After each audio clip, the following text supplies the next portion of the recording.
Hey, what's up, everybody? We got an extra point coming right at you. But before we get to the extra point, I need you to hit the like button and subscribe to this video because this is going to be an extra point on wrestling.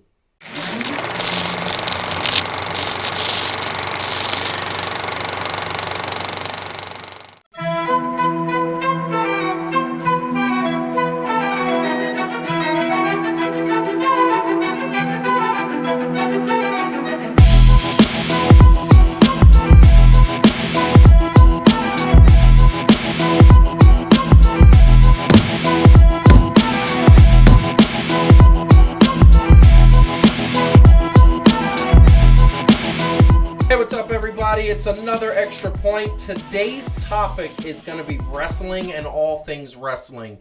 A couple of three topics we're going to hit it rapid fire, but the thing that is happening for the first time ever, it's a triple extra point. That means all three Fan2Fan hosts are going to be in it. Here they are wearing those beautiful wrestling shirts. Heidi Grant on my right, Calvin on my left. He with that nice, beautiful shirt with the Undertaker and the Rock, and then this cane being shown there. It's beautiful stuff. Beautiful stuff.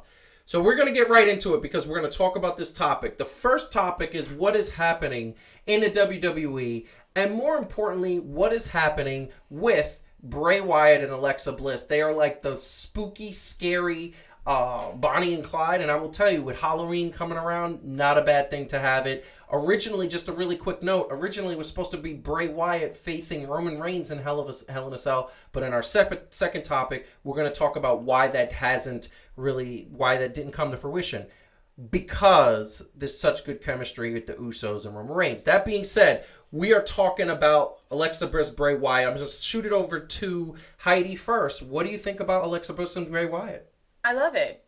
First of all, I love the idea of other people in the insane Wyattness. Like, he needs people to play with other than the puppets. For real. I love Alexa Bliss as a heel again. I don't enjoy her as a face. And also the whole partnership with Nikki Cross was, like, well past getting on my nerves. It was closing in on So it's like Sasha she's Banks back to and being bad, Bayley which is good. territory. She's being bad in an interesting way. And I love that Bray Wyatt will have other people to kind of work off of because he's amazing. And it's very interesting because Alexa Bliss, we all kind of universally recognize as one of the top 7 women's wrestlers in WWE. Calvin, correct us if I'm wrong. Obviously, what do you think, Alexa Bliss, Bray Wyatt? I love it. I love what they were doing with him from the beginning, right? When they had this character and kind of the dual personalities, and still playing on this whole thing about, like they dropped the gems about everybody that encounters him, changes. And it didn't seem to be anything in the beginning when they introduced her in that whole Wyatt and Braun Strowman thing. But it turned out to work out better than it did. And I think she just plays well with him and that whole character part. Like, that's part of the reason that I do like the WWE. And what they do is, and when they have people that can develop the character and tell it in and out of the ring. So I like it, and I love to see where they're going with it. I like it, and I'm going to say I love it too because similar reason. But the one thing I'm going to say is Alexa Bliss always had a twist of crazy.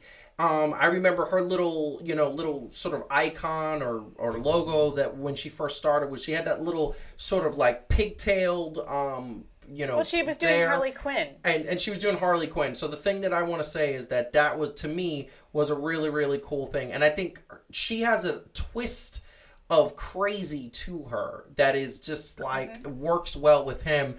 I want to know when they're going to come out and call her Sister Abigail. Like, I'm wondering, is that going to be her name or at some point? And I think that it's going to be interesting because who are they going to feud with first? It's not going to be Andrade. He's being sent back to NXT. Selena Vega went back to SmackDown. So they got to pick somebody. It'd be interesting to see if Bray Wyatt's going to try to go find his favorite toy and attack either Drew McIntyre, which is supposed to keep the belt till WrestleMania. But Heidi, you did have somebody else. It to be. Who did you want it to be? Randy Orton. And why did we want it to be Randy Orton? Who burned his house down? Randy Orton did. So I mean, that's just a rivalry that's just like, come on. Like, that's got to happen. How long is he going to let that go? It's true. It's true, but I do want to. I wouldn't mind seeing Sheamus fight Drew McIntyre for the title, though. I might see Sheamus fight anybody. Yeah, that's true. So, really quick, and I'm just going to say we got all three of us love it on the panel. Would we agree? Yes. Yeah. Love it, love it. We are moving on to Roman Reigns and Jey Uso that are literally going to be fighting each other for the second time in Hell in a Cell. Nobody ever expects Jey Uso to beat Roman Reigns for the belt. That's not happening. But what we saw in the Clash of Champions was an amazing match, which is why they got the second night. It was originally supposed to be Bray Wyatt in Hell in a Cell leading into Halloween and that type of season. They are holding off on that. I'm sure we'll see that at some point. Calvin, I'm going to send it over to you first. Roman Reigns, Jey Uso, second time. What do you want to see happen at the end of this match? I either want to see a continuation of a story if they're going to do this whole, like, I know that he keeps on saying he's the tribal chief, but I don't know if it's going to be something that's going to lead to eventually what we all believe is that the Usos are going to come and join. Yeah. Right. And maybe one by one, maybe not as a full tag team, right? Starting it off that way and building it up and trying to build this kind of legacy. But I do believe that it was actually a good move because I was a little confused at first. Like, really, you just gonna throw Jey Uso in there like that? Yeah, but I was like, what's the point? Yeah, but it does. Worked. You can play in that family angle, right? Like you can throw real stuff in there, having people weigh in and all that other stuff. I think this is a really good story angle, and I think we can thank Paul Heyman in part for that also. Very much. It's hard to not. Heidi, what do you think? I love it. I think it was, I'm sure, a way to put him over as a bad guy, like really, really clearly, fighting with your own family. And then I'll say, like, he was moving as an actor and scary. I mean, it's the first time I've ever thought Roman Reigns was unnervingly scary. Like Michael Keaton in Spider-Man, where you're like, you're just ominous now and a little sick in the head, which I love. It's like, good. It's a good He heel. feels unpredictable now. He feels genuine and like authentic and authentically scary. So Yeah. I'm so excited to see that he had this in him. This was brilliant. It really shows the dynamic range of what they're doing with Roman Reigns, and this is the thing that I'm gonna say.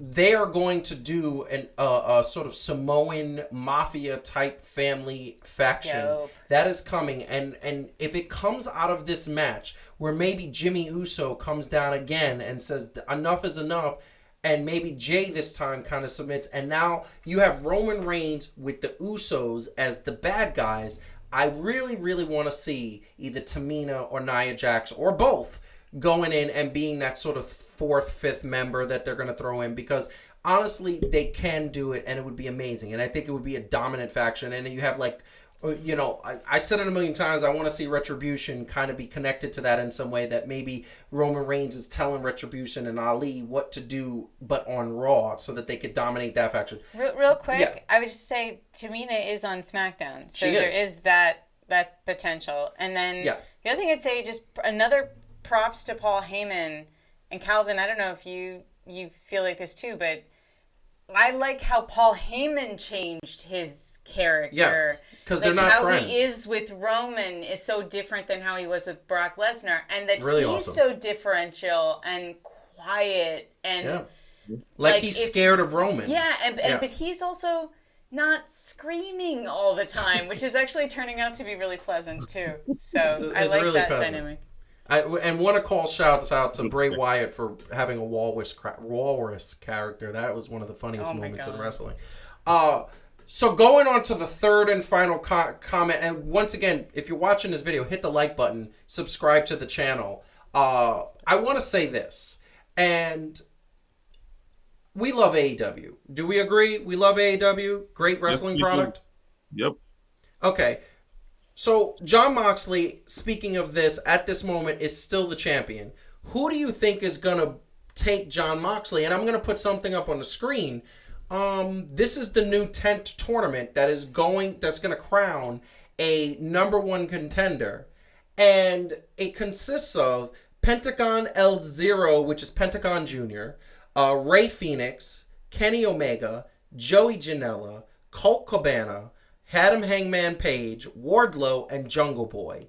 Out of those guys, because obviously, that's who he's gonna fight at the Full Gear.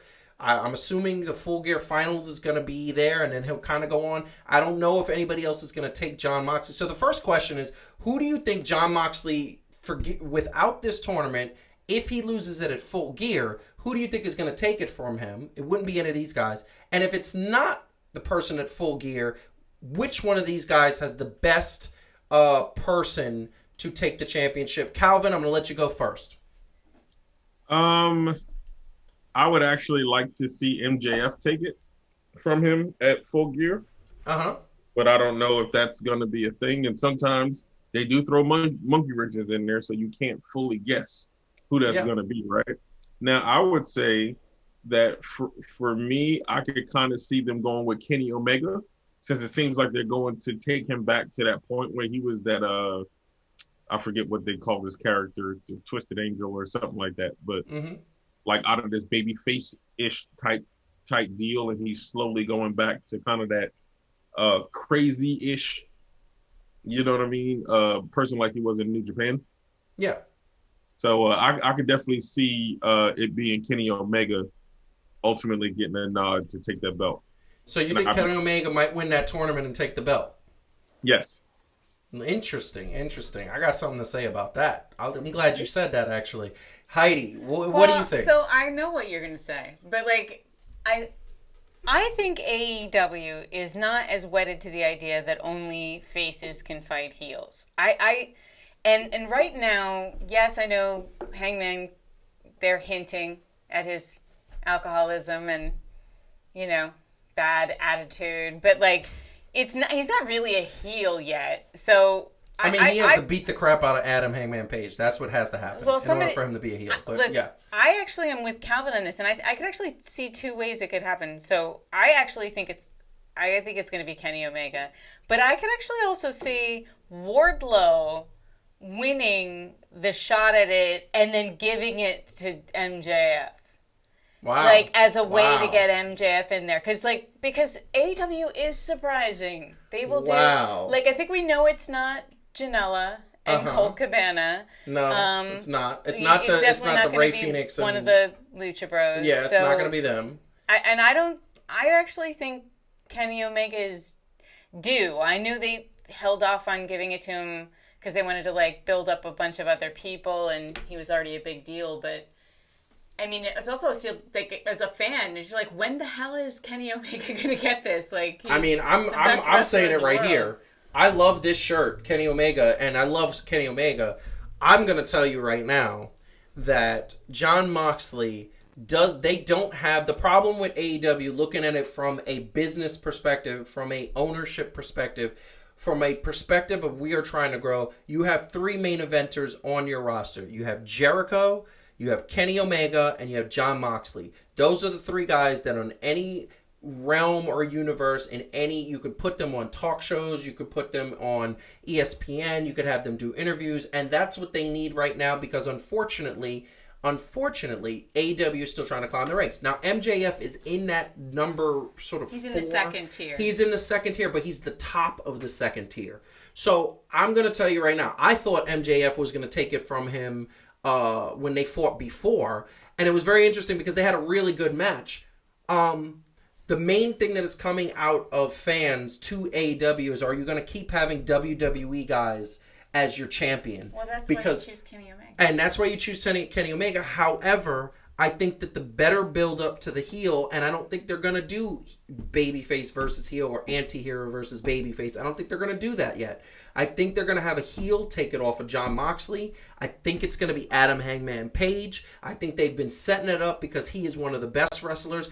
They got the history of the fact that last year he almost beat Jericho for the belt, and since then has not gotten a belt. And started his drinking since then, so they could turn him into a raging drunk. They could turn him into a violent drunk. They could have him attack Kenny Omega, and Kenny Omega still be, despite the fact that Kenny Omega start saying, I'm gonna be a singles competitor. What better way to have Adam Hangman Page annihilate him, bloody him, destroy him, get the belt, and then Kenny Omega comes after Adam Hangman Page later on, after when he has that belt for a little bit. That, to me, is setting up long-term storyline, and it's building up two guys that are AEW guys that are not having it. I mean, maybe. Calvin? Could be. I mean, I wouldn't mind it, setting up something like that. Yeah. I mean, you could give it to Miro, a.k.a. Rusev. Yeah, but no, once again, then you're going to WWE. You're going to WWE and route. The same thing with... And once again, AEW fans, they all watch WWE. They know that. But at the end of the day, the only AEW guys, quote unquote, are MJF, Kenny Omega, and Adam Hangman Page. Those are the three that I look at and say, you guys can be main events. You guys can be the strength of it. So I think it's going to be one of those. My bet is going to be Adam Hangman Page. They got a long way to turn. It's like I said, Calvin. I said this to him before. Like it's like Game of Thrones where they go like, oh, like she's horrible now, and they kind of hinted at it before. Like there's a big gap between I drink too much and when I do, I'm a kind of a jerk to I'm an actual heel. So he's got to do more than beat up Kenny Omega. But you know what? Here's the thing, and I'm going to say this, and I'll let Calvin get in on the last word, and I'll let him get the last word. The one thing I will say is the last couple of weeks, he's been saying to Kenny Omega, we should get the tag team championship back together. And Kenny Omega has been rejecting him. And what happens when drunks get rejected? They turn violent. He's got to hit him with a car or a bat or something. He's got to be really a heel. Calvin? Well, I will say this, on your premise of somebody winning it possibly and handing it to somebody else. What if, and I know we kind of joked about, who was going to be, but what if Colt Cabana wins it and then hands it over to Mr. Brody Lee? Now, I know people would say, he's a WWE guy, but everybody can say that he was grossly misused by the WWE. Fair. Right? So he wasn't necessarily really... I am not one who buys into WWE guys shouldn't have the belt. They actually asked Jericho on his podcast, what do you think about all the WWE guys being at the top? And he literally said, we're not WWE guys. We're AEW now. We started our career there, but technically if you go by that logic, I'm a WCW guy. That's where I started. Well, and let's face it, WWE was the most successful franchise for forever, so of course they had the top guys. I mean, there's a relationship between how talented they are and whether or not they made it to WWE. Yes. It's not perfect, but... That's true. So... Brody Lee is a bad guy. That's a bad guy. And by the way, that actually is I didn't even think about that, Calvin. That is a really good idea because Colt Cabana's brainwashed and trying to get Mr. Brody Lee to like him, so to speak. So I actually Colt Cabana is the Shorty G of AEW to me right now. And by the way, Shorty G is on... He was drafted on Monday to SmackDown. That's so horrible. That's so horrible. It's so horrible. Really quick, Calvin, is the AEW women's division still trash? You know what? I think they're really quick. Better, but yes. You believe so? Heidi, I think you know what? With these three pretty Hispanic? tough Latinas who just joined the roster, I have Evelise, Dynamo or Dynamite. I'm very happy to see that they're not doing the Vince McMahon. I basically wanted to all be blondes. Like it looks like a Girls Gone Wild video rather than an actual professional sporting Monday event. Night Raw especially. And I'm very happy to see AEW is not doing that. No, they got a mixture of color, and Britt Baker's back, and Big Swole is coming into her own, them. and look, the women's division. If you say yes, but this is the reason why I said it real quick. Yes, because I haven't seen enough since they've done that for it to not be trash. You're right. As of right now, it's trash. Still trash. I think it's better than trash. I think it's cleaner. It's clean trash. It's just garbage. There you go. Not unrelated. Oh, it's recycling. It's recycling. I am so digging Bianca Belair. I just want to say she is. Yeah, she's girl probably just going to take retired. her and Sasha Banks are probably going to battle once Sasha takes the belt. That's going to be interesting. So people are going to take off their jewelry for that one, and I know that's going to happen. So I want to tell everybody out there: make sure you hit the like button. Make sure you enjoy this extra point. It might be the only one you get. We might not get this other chance ever again. No, we're going to have more of these. So leave a comment below about all of our wrestling outtakes and opinions. Whether you like it, hate it, whatever, hit the like button, subscribe to the channel, and make sure you watch some more Fan2Fan every Thursday at 9 o'clock on Execution Entertainment Media on YouTube.